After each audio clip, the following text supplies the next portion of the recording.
Yo, The Mandalorian Season 2, Episode 8, finale.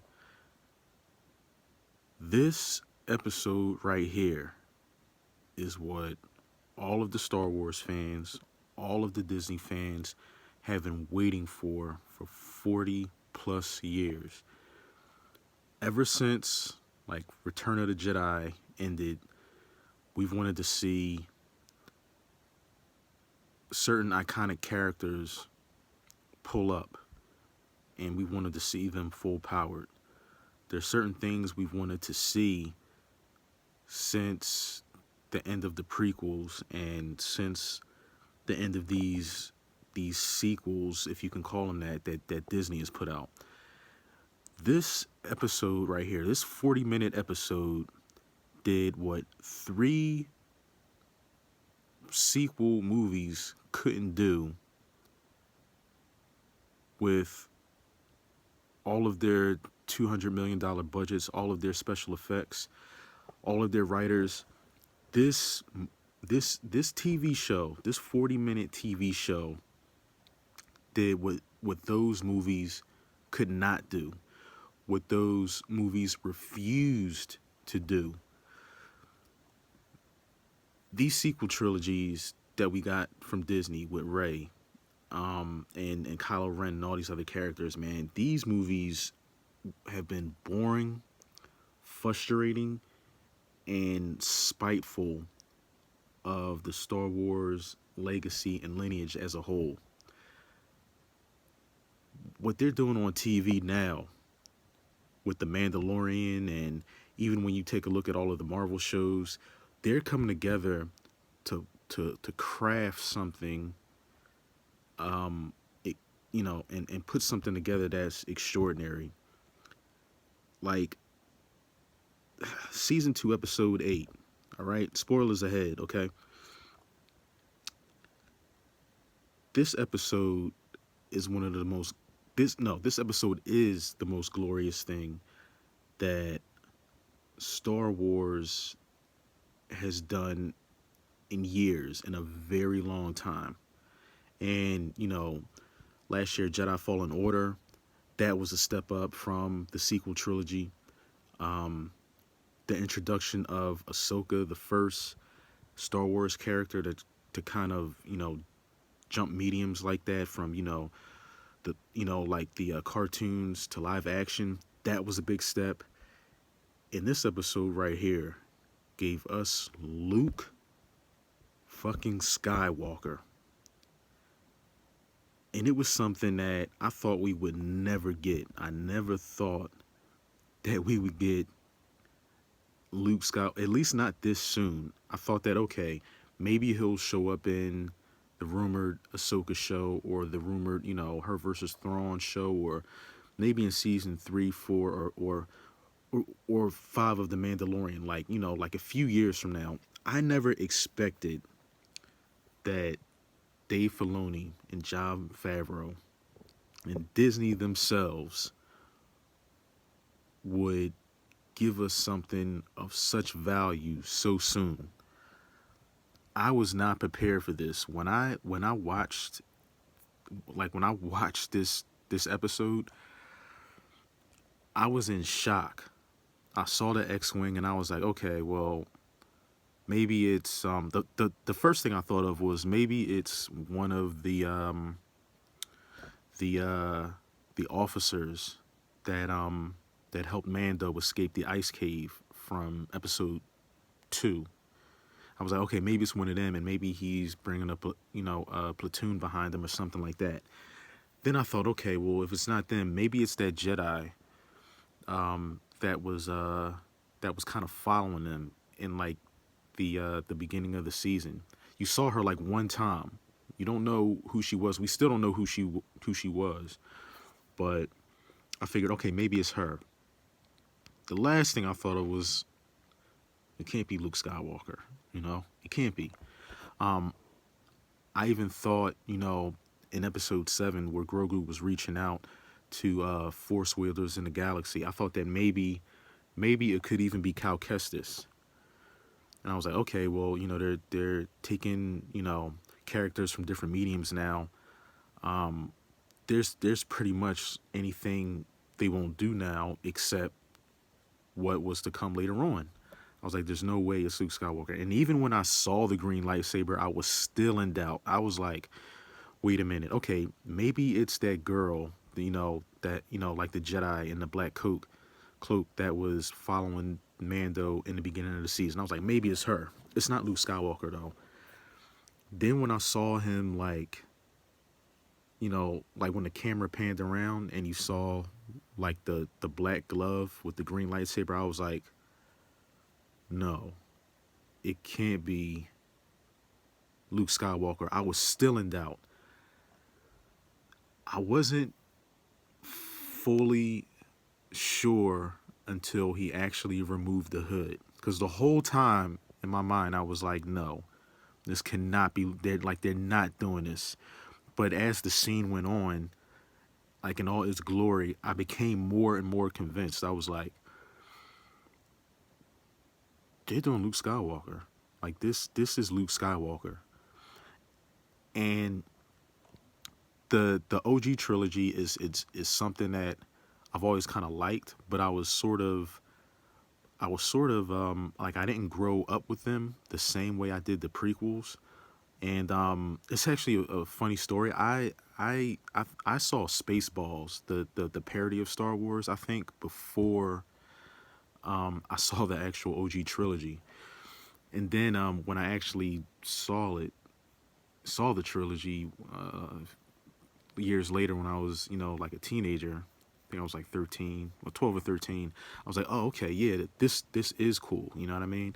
And I think I started watching them after I saw the prequels, because at that point, when I was really young, I was kind of like under the impression that this was kind of, like my parents' thing, and I don't know if it'll really, I don't know if I'll really gravitate towards it like that. But now, since then, I have such an appreciation for it. I think that The Empire Strikes Back is the best Star Wars movie, and uh, this this might be controversial, but my favorite one is Episode 3. It has the most. It has a lot of rewatch value, probably the most outside of Episode 5, and respectfully, Episode 4. So, that being said, back to the season 3. I'm sorry. The season 2 finale. Man, everything about this was just glorious, man. I mean, the fight between Mando and Moff Gideon, man. Moff Gideon is such a cool character, man. He's kind of like Darth Vader to me with a face. He's not a force wielder or anything like that, but the way he commands a room and his presence and his kind of like his kind of like sly, but like a grim humor kind of reminds me of Darth Vader a lot. And Giancarlo Esposito just looks so cool in the cape, man. Like, that guy is such a good actor, man. And when he was fighting Mando with the Beskar staff, I think I'm pronouncing that right. That was really, really cool, man. And just the tension, like, building up to the Dark Troopers and trying to get them, like locked in the waiting chamber. That was like so intense, man. And when, like, Luke Skywalker and then even the reveal of Bo-Katan not being able to just accept the dark saber like that, because I watched Clone Wars and Rebels, but I forgot the notion that the dark saber had to be won. Now, I do remember that now, but I didn't remember it while watching the show. I was like, okay, I had to be reminded. And there's something I heard someone say about, like Sabine giving it to Bo-Katan and her, just accepting it. There's kind of a mix-up in understanding where that's concerned. But yeah, that reveal that she couldn't just accept it, kind of builds us up for like what's to come.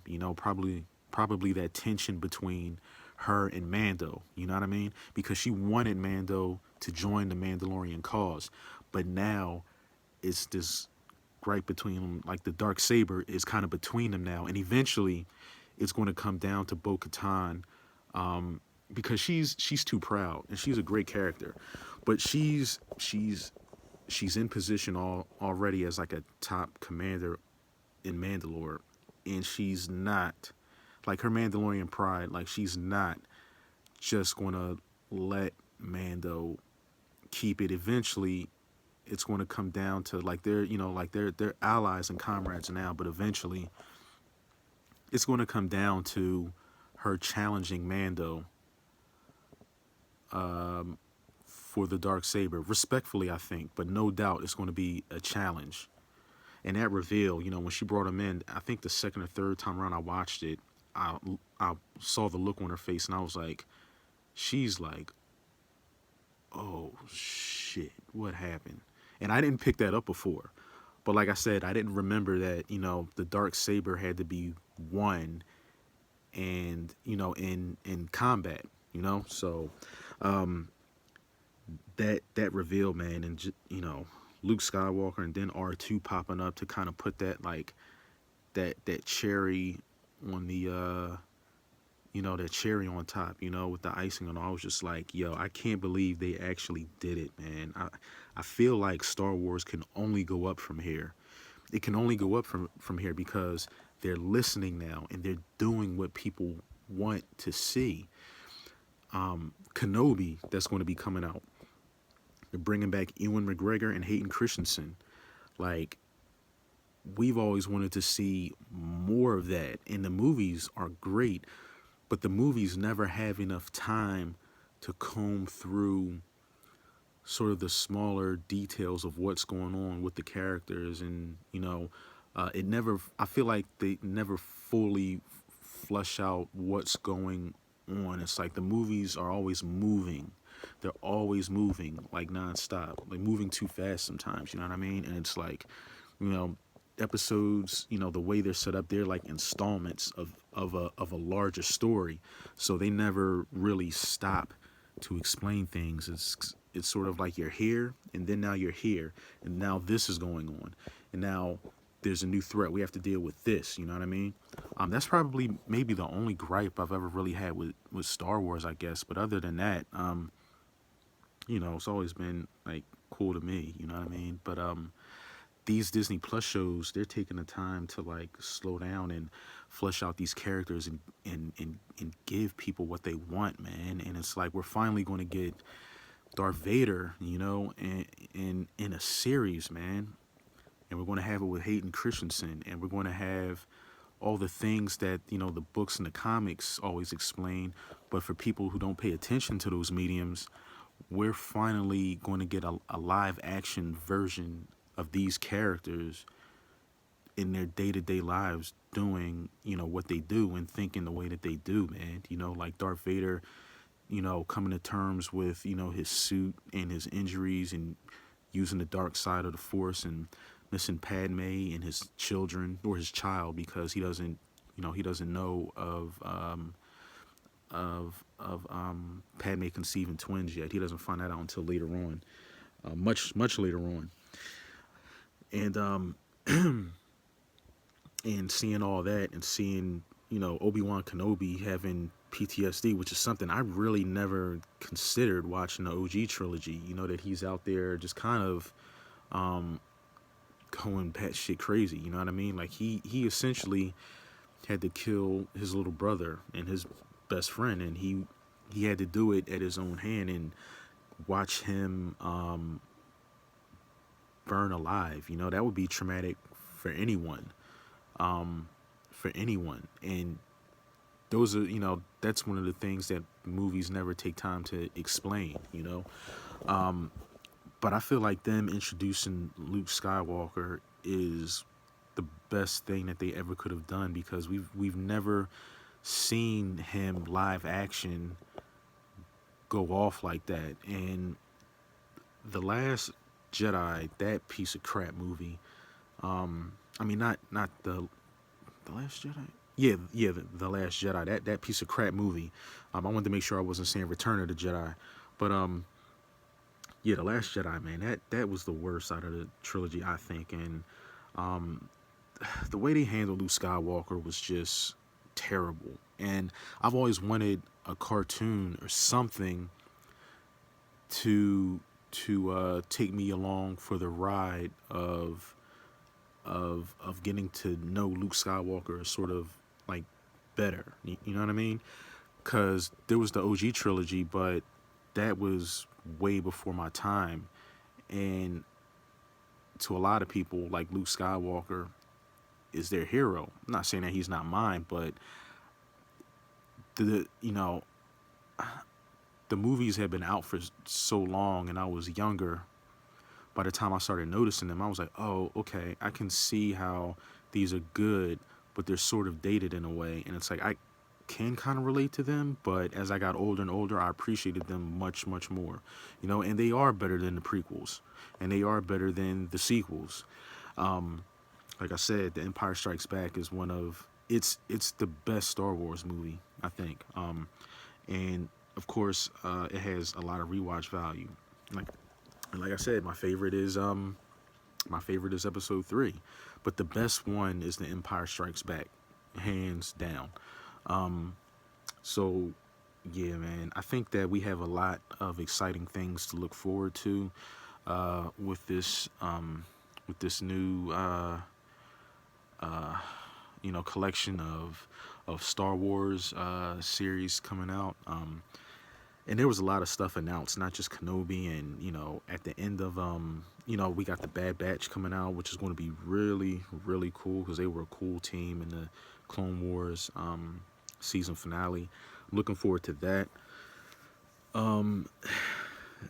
Really looking forward to that, and the Boba Fett, the Book of Boba Fett, man. That was such a beautiful and glorious nod to Return of the Jedi. I feel like whatever problems people had with Return of the Jedi, because there were problems people had with it. People always talk about the Ewoks and whatnot, and even when I was a little kid, it's like I've recognized like that the Ewoks didn't bother me, but I recognized that that movie wasn't the same caliber of good as say like the Empire Strikes Back was, or even A New Hope was. I was like, okay, this is kind of getting cutesy, or it's kind of trying to lighten up or whatever. I don't know what it's doing, but it's different from the other two. You know what I mean? I feel like him going into Jabba's palace and killing everybody, with his hired gun, played by what's her name, man? She's a terrific actress, and I forget her character name, but May from Agents of Shield. That woman is amazing too. I think she's like 55, and she looks like she's like 30. Um, she's like doing all that moving, and she's like really fit. She looks young, but yeah, she's a she's a pretty cool character herself. And him just sitting in like Jabba's chair like that, I was just like, oh shit, man. And the Book of Boba Fett, man, I got like sort of the Book of Eli type vibes. You know what I mean? It was just like it looks like it's gonna be like him ruling the underworld or something like that, man. But it was just really cool, man. Like I liked everything about this episode. Um, and I heard someone mention too that low key, the team that Mando had was like all women, and it's like I didn't even realize it. And I guess that's the way it's supposed to be. You know what I mean? It's supposed to be, like that. People should be picked. Based on their skill and everything. And it was really low key. Like, oh yeah, this team is like full of women. Like, you know what I mean? And it was great, man. It was great. It was so cool, man. All these characters are really, really sick, man. And I can't wait to see what's next, and what else Disney is going to put out, man. I really can't. And yeah, this episode was so good. and it's going to be fun to see where Grogu's story goes from here. So I'm looking forward to that, man. All this Star Wars is making me want to play Fallen Order right now. So I think that's what I'm about to do. Thanks for listening, you guys. Subscribe, share, and I'll see you guys later. Peace.